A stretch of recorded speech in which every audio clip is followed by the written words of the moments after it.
Hi friends, आज आहे ना माझ्या स्वप्नात बाकरवडी आली होती. म्हणते कशी, मला सजव ना ग रंजू.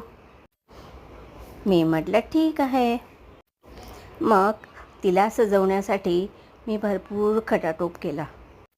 म्हटलं हिचं म्हणणं आपण ऐकूया जरा. काय हरकत आहे हिला सजवलं तर.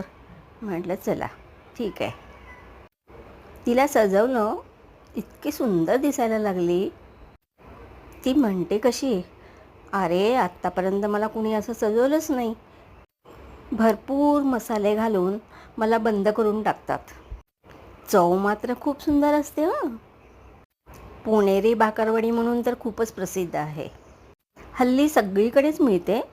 करतात मुंबईत आणि सांगतात पुण्याची आहे. आहे ना गंमत. तिला खूप आनंद झाला या सजवण्याचा आणि माझे डोळे उघडले. अरे हे स्वप्न होतं का. मग तुम्ही पण बघा असं स्वप्न आणि मज्जा करा, एन्जॉय करा. ग्रेट आहे ना.